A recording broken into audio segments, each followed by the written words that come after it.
তো গাইজ এটা হলো থেরপা চোলিং মনাস্ট্রি কালিম্পং। তো থেরপা চোলিং মনাস্ট্রি ডোমো জেসি রিনপোচি নাগাওয়া খালসাং বলে যে আছে, 1912 সালে এটা স্থাপিত হয়েছিল টিবেটিয়ান আর ভুটানিজ লিডার্স আর মার্চেন্টসদের জন্য। খুবই পুরনো এটা, 1912 যেহেতু। জায়গাটা কিছুটা এরকম, ঢুকেই এই যে দেখতে পাচ্ছেন লেখা আছে এখানে, আর কিছুটা এরকম হচ্ছে ভিউ। আমরা ভেতরে ঢুকছি।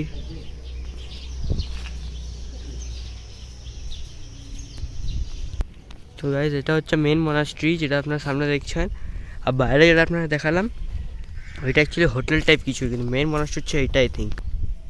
এবং গাইজ এখানে দেখুন 8টা প্যাগোডা, আর মধ্যেখানে বুদ্ধ। আগে যে মনাস্ট্রিটা দেখলাম এটাও সেমনি।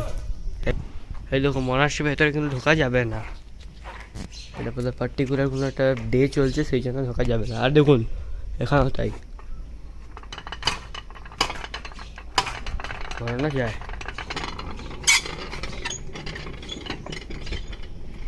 আর এইটা হচ্ছে ভিউ, এটার জন্য এতক্ষণ ধরে আসা। কি সুন্দর দেখুন, খালি অপূর্ব একটা আলাদাই সুন্দরত্ব আছে। এই ধরুন সামনে থেকে এরকম লাগছে, একটা আলাদাই একটা কিন্তু দেখতে। হ্যাঁ কীরকম হয়তো এক্স্যাক্ট ডেকোরেশনে বানানো, মানে কোনো চেঞ্জ নেই।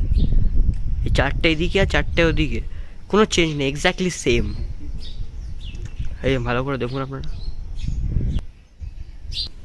এই দেখুন এই এন্ট্রি গেটটাও কিন্তু ক্লোজড।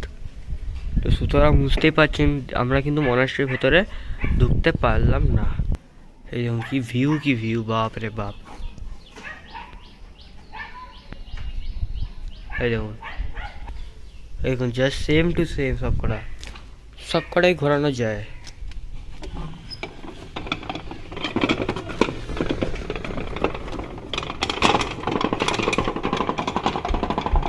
এই দেখুন সবকটা তাই। হ্যাঁ ঝোপঝাপ করে কাটা আছে। আমাদের ড্রাইভার কাকু বলছিল যেখানে বৃষ্টি হয়েছে, কিন্তু আমি বলে এত। এই দেখুন, আরে বাপরে, এখন একটা পায়রা উড়ে গেল। দেখুন এখানেও এন্ট্রি গেট বন্ধ। দেখা যায় যদি কোথায় পাই, তো আপনারা তো দেখছেনই। এই দেখুন আমি ওই সেই মূর্তি প্যাগোডাগুলোর সামনে চলে এলাম। এই দেখুন যেখানে এসেছিলাম সেখানেই ফিরে এসেছি, জাস্ট সেম এরিয়া।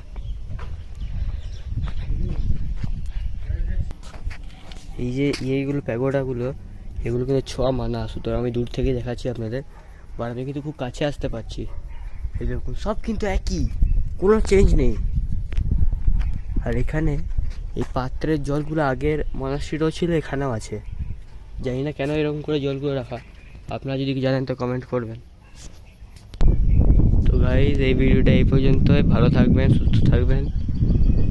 আর এই যে আমরা কালিম্পং এসেছি, এটা দেখতে থাকবেন। By guys.